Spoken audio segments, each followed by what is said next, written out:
Kapan ketika Al-Quran dan Sunnah menuntut bahwa orang itu harus ditegasi, maka ditegasi. Kapan Al-Quran dan Sunnah menuntut orang itu harus dikerasi, dikerasi. Kapan Al-Quran dan Sunnah mengatakan orang itu harus diperangi, diperangi. Itulah kelembutan. Itulah kelembutan. Dan itulah rahmat dalam agama. Ya. Bismillahirrahmanirrahim. Indahnya pembicaraan, bagusnya retorika, itu tidak bisa dijadikan patokan untuk menunjukkan lurusnya agama orang itu atau lembutnya hati orang tersebut, tidak. Nah, sebab itu apa? Di sini ada beberapa contoh. Contoh yang pertama adalah ada kisah terkait dengan Imam Ahmad rahimahullah. Kalau anak tidak keliru, ada seorang alim yang bernama Husain Al-Karabisi. Seorang alim yang bernama Husain Al-Karabisi ini dia punya karangan-karangan, ya. Karangan-karangan, punya kitab-kitab di bidang fikih. Dia alim. Dia ini seorang ahli dalam memberikan nasihat. Kalau dia memberikan nasihat itu, Masya Allah, nangis orang, ya. Sangat menyentuh hati. Nah, suatu ketika dia ini diundang oleh salah seorang muridnya di rumahnya itu. Tapi orang ini dia juga undang Imam Ahmad, ya, dia undang Imam Ahmad. Katakan, engkau mau mendengar pembicaraannya si Husain Al-Karabisi ini. Kata Imam Ahmad. Makanya Imam Ahmad ditempatkan di satu tempat, ruangan dari rumah itu, yang tidak diketahui oleh Husain Al-Karabisi kalau malam itu pun ada Imam Ahmad di situ. Ya. Maka murid-muridnya yang lain datang, banyak orang mendengarkan nasihat-nasihatnya. Husain Al-Karabisi berbicara dari ba'da isya sampai menjelang subuh, memberikan nasihat-nasihat. Antum tahu tuan rumah itu masuk setelah ketemu Imam Ahmad, nangis Imam Ahmad. Mendengarkan nasihat-nasihat Husain Al-Karabisi, menangis. Begitu menyentuh nasihat. Setelah itu ditanyakan kepada Imam Ahmad, bagaimana tentang Husain Al-Karabisi? Apa kata Imam Ahmad? La tukallimhu wa la tukallim man yukallimu.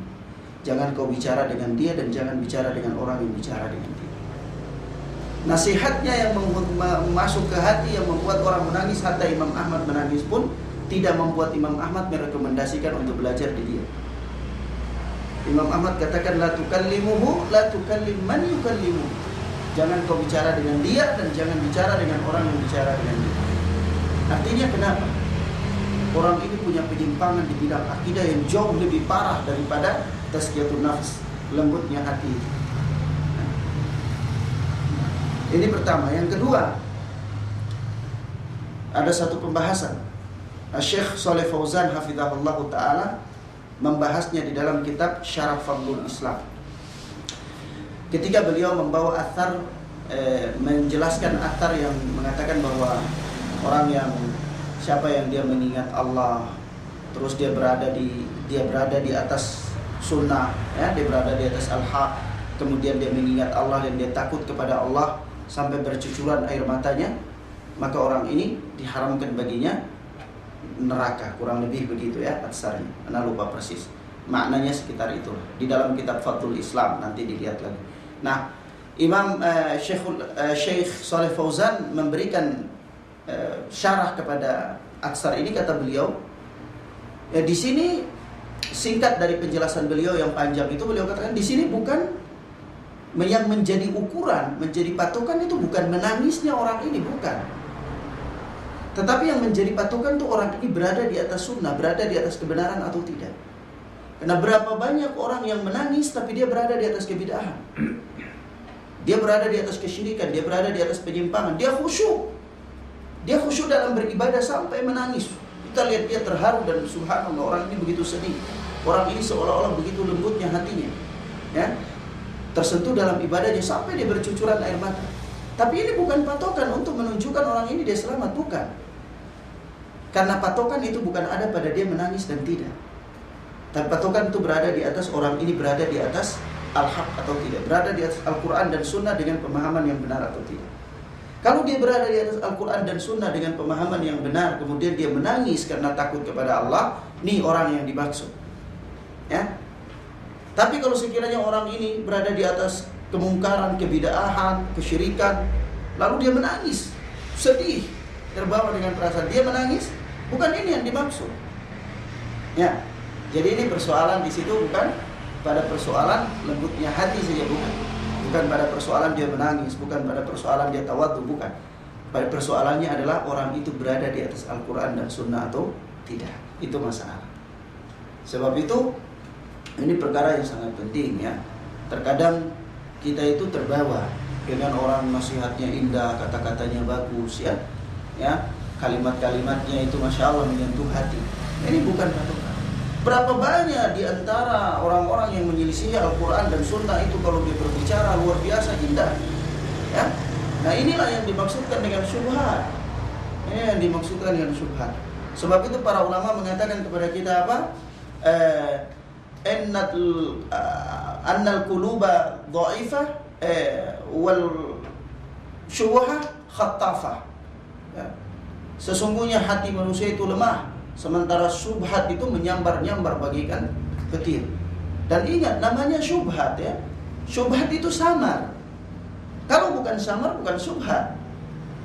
Ya, sehingga orang bisa menyangkanya, kenapa dia samar? Dia bisa bersembunyi di balik indahnya kata-kata. Dia bisa bersembunyi di balik baiknya hati. Ya, dia bisa bersembunyi di balik apa? Khusyuk beribadah. Dan kita lihat ahlul bidah kalau beribadah, Masya Allah, khusyuk. Karena memang apa? Allah Azza wa Jalla memberikan hukuman. Itu bagian dari hukuman, yaitu apa? Nuwallihi ma tawalla. Kami biarkan dia merasa apa? Sesat, palingkan dia, dan dia merasa nikmat di dalam kesesatannya. Nah, jadi tolak ukurnya itu bukan itu. Tolak ukurnya itu adalah seseorang itu berada di atas Al-Quran dan Sunnah dengan pemahaman yang benar. Ya, menempatkan sesuatu pada tempatnya. Kalau kita mengatakan hati yang paling lembut, akhlak yang paling baik, siapa yang akhlak yang paling baik? Melebihi Rasulullah.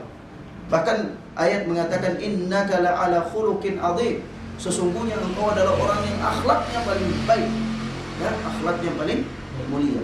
Aisyah radhiyallahu taala anha mengatakan Rasulullah itu khuluquhu khuluqul Quran. Akhlaknya itu adalah akhlak Al-Quran. Tapi apa yang antum lihat?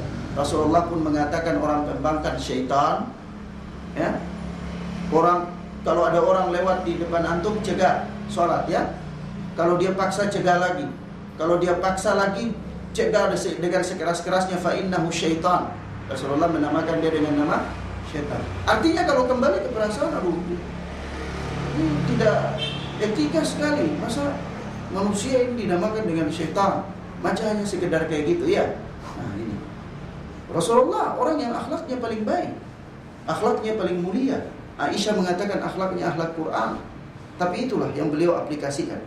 Ibnu Abbas, sahabat yang paling alim, ya, bahkan ahli tafsirnya Al-Quran dari kalangan sahabat.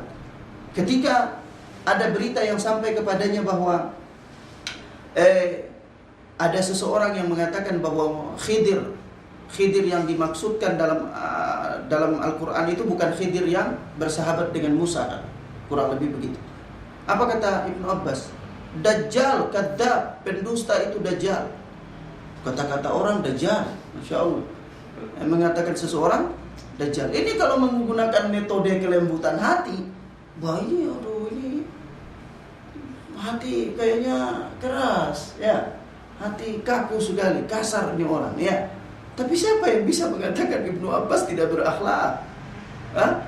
Siapa yang bisa mengatakan Ibnu Abbas tidak hatinya tidak lembut? Nah, ini orang-orang alim. Jadi persoalannya itu adalah menempatkan sesuatu pada tempatnya. Ada kadangkala seseorang itu memang dilembuti.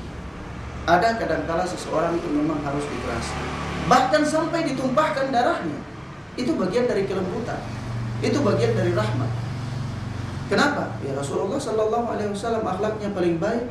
Orang yang Allah Subhanahu wa taala katakan, "Wa ma arsalnaka illa rahmatan lil alamin." Tidaklah kami utus engkau kecuali menjadi pembawa rahmat bagi seluruh alam. Tapi Rasulullah juga membunuh, berperang. Berperang dengan orang-orang musyrik. Apakah kita katakan bahwa Rasulullah ini tidak lembut sekali, Rasulullah kejam, Rasulullah menumpahkan darah misalnya, ya? Nah, itu. Jadi ini bukan, metode itu bukan demikian. Ukurannya itu adalah menempatkan sesuatu itu pada tempatnya, ya, dengan Al-Quran dan Sunnah. Kapan ketika Al-Quran dan Sunnah menuntut bahwa orang itu harus ditegasi, maka ditegasi. Kapan Al-Quran dan Sunnah menuntut orang itu harus dikerasi, dikerasi. Kapan Al-Quran dan Sunnah mengatakan orang itu harus diperangi, diperangi. Itulah kelembutan. Itulah kelembutan.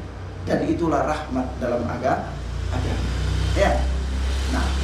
Nah, orang-orang yang mengambil bagian-bagian dari agama ini, bagian-bagian tertentu dari agama dan mengamalkannya saja, kemudian membuang bagian-bagian yang lain, itulah yang menyebabkan terjadinya ketimpangan-ketimpangan syariah.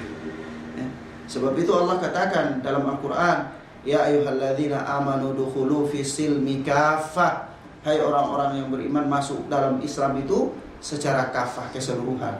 Jangan antum ambil satu bagian dan buang bagian yang lain. Dikedepankan satu bidang saja sehingga semua perkara agama ditakar dengan itu, keliru. Ya, nanti keliru. Ya. Nah, oleh sebab itu masing-masing permasalahan itu ada porsinya, ditakar dengan timbangannya masing-masing. Ya. Bahkan apa antum tahu? Orang yang pencuri ditegakkan hukum, ya, dipotong tangannya. Ini kalau berdasarkan perasaan, masya Allah, tega ya, memotong tangan orang, menghilangkan jarinya atau menghilangkan tangannya, kasihan bagaimana dia mau bekerja dan lain-lain. Ya, pasti timbul perasaan-perasaan yang seperti itu ya. Nah, tapi apa? Apakah dengan itu kita katakan bahwa syariat ini tidak memiliki nilai kasih sayang? Kita katakan bahwa syariat ini begitu kejam, menumpahkan darah orang? Tidak, kita tidak katakan itu. Dan kita berlindung kepada Allah dari mengatakan kalimat-kalimat seperti ini, karena ini bisa membawa kita kepada kekufuran. Ya? Nah, jadi sekali lagi persoalannya itu bukan ada pada tangisnya seseorang dalam ibadah, bukan ada pada kata-kata yang bagus, lembut dalam berbicara, bukan ada pada itu. Tolak ukur dalam mengukur kebenaran ini adalah Al-Quran dan Sunnah dengan